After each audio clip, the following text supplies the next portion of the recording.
So I almost decided not to finish this build guide ever since the announcement that the next season is right around the corner. But I'm fairly confident that what makes this build work will still be mostly the same. The only thing I suspect that is highly likely to change is the damage we source from Constricting Command, and possibly we'll have more sources of charge generation. Apart from that, most of the stuff will be still viable in the next patch. So, this build has speed, it has power, has defense, it even has room for some rarity. And did I mention melee? This is how you generate power charges out of combat. You have Lingering Illusion with prolonged duration, and you have Arvel's Wheel with enough skill effect duration on your weapon swap too. So, you simply roll and then you sprint. As you outdistance your illusions, it is effective in killing them, providing you with power charges.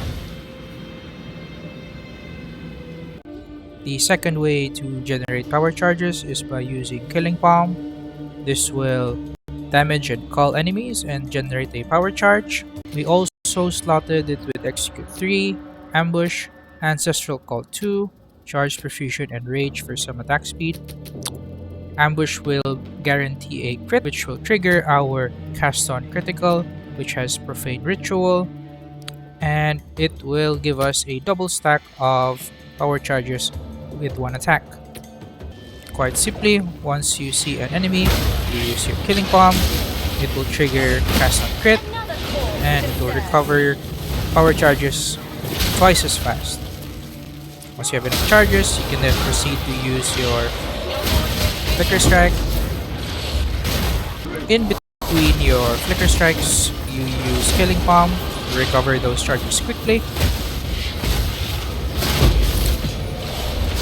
Killing Palm is also very good AoE clear, as you can see. For bossing, it's quite straightforward. Generate your power charges. You have two options.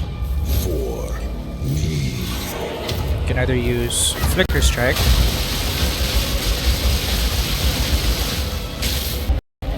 or you can use Falling Thunder. For some bosses that are a bit more tanky, you actually want to use Tempest Flurry because Tempest Flurry has a fourth strike that grants us 100% more chance to shock and 100% more chance of magnitude of shock. So we pair this with Crescendo 2 because it repeats the final strike, and we have Overcharge and Commiserate. Overcharge will increase your magnitude of shock but will also shock you. We mitigate that by using Commiserate, which will transfer the shock back to the enemy and increasing the magnitude even further. And it looks like this. You can reach 88, even 100% if you want. Well, that's pretty much it for the overview. Let's dive deeper into the technologies behind the build, starting with low life mechanics. We have Coward's Legacy Belt. This will make us be considered as low life while at 75% of maximum life or below. What's important here is that you get the minimum amount of strength penalty. We also have the Ascendancy nodes, Bladed Hand and Bladed Swill. Each of these will reserve 25% of life, satisfying the low life threshold. So it will lock us into a permanent state of low life. Bladed Swill will give us maximum spirit, while Bladed Hand will give us maximum energy. What's important here is that it will consider the full amount of life and not the net amount of life after the reservation for the computation of the bonus that it gives. We have Killer Instinct over here, which gives us more attack damage while on low life. We also have a From Nothing here around Zealot's Oath. This will allow us to slot in Pain Attunement, and you can also grab these juicy damage nodes over here.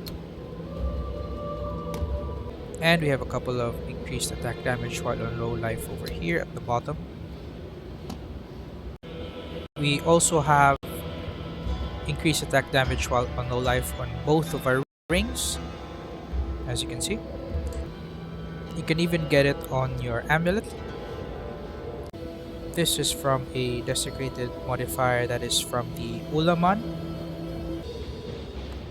What's nice about this modifier is that you don't have to use a ancient collarbone to get it, and it also means that you have one less mod you have to worry about hitting tier 1 in your rings.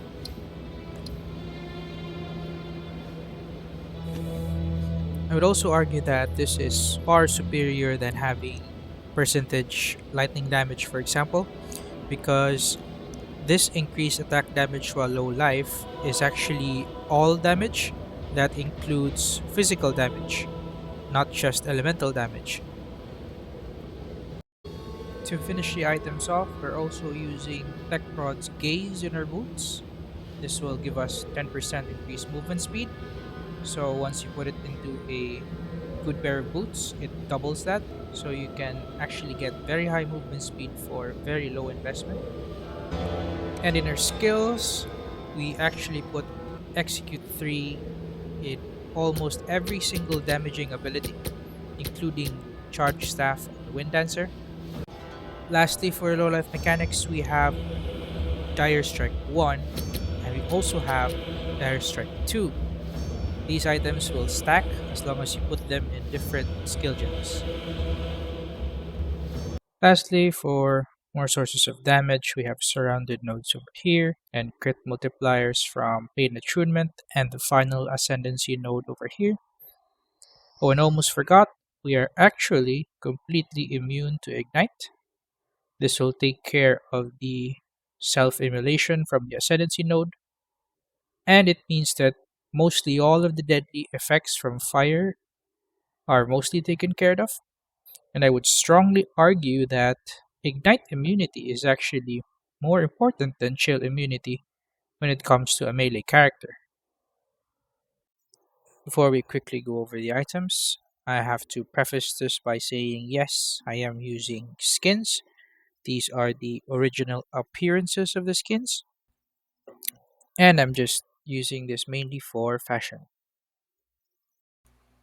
We can start with the helmet. We're actually using a Constricting Command Viper Cap with power charges corrupted into it. There is a two-socketed version, but that one goes for up to 150 div.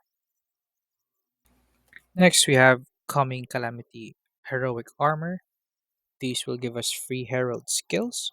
What's nice about these Herald skills is that they are at least 1.5 times stronger than the regular Heralds. Now, this armor makes enemies within your presence to have no elemental resistance. That means that they take completely unmitigated damage. So, what you see here is actually the actual damage that they are going to take.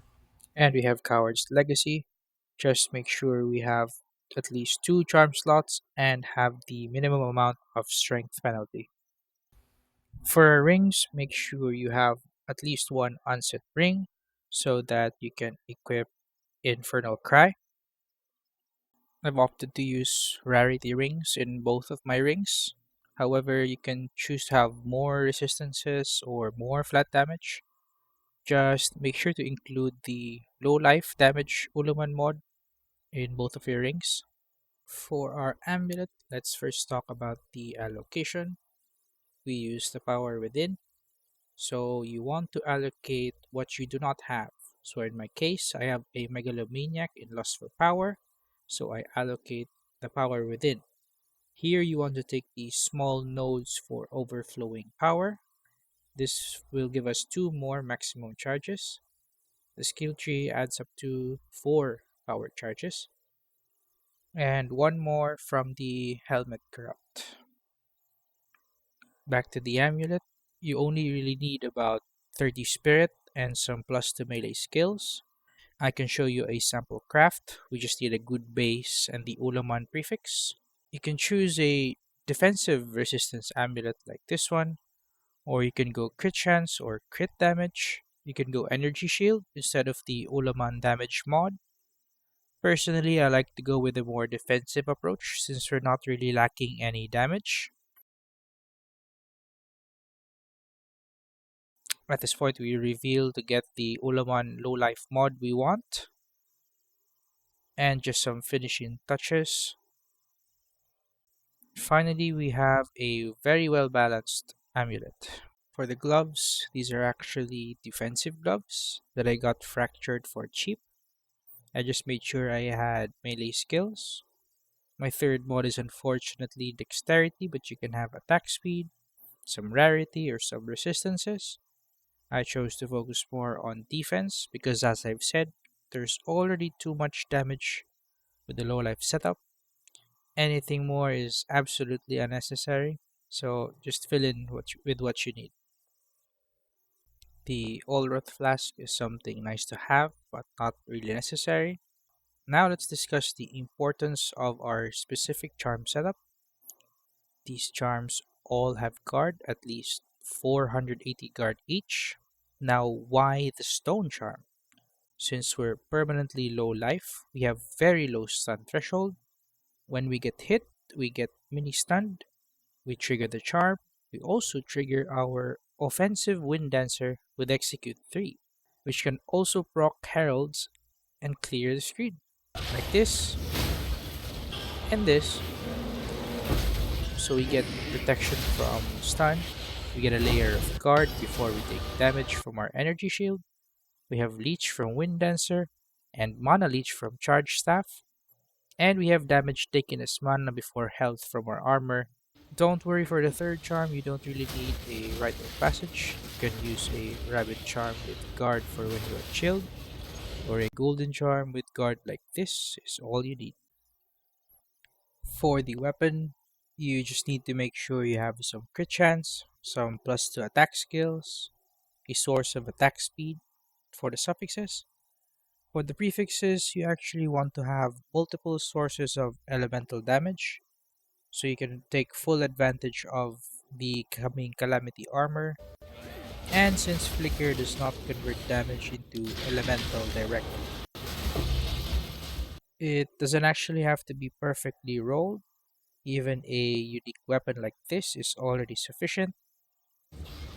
For sockets, you need to have at least one mana leech rune, or else you get the leech from one of your rings, and you either put a chaos damage or extra elemental damage for the other socket.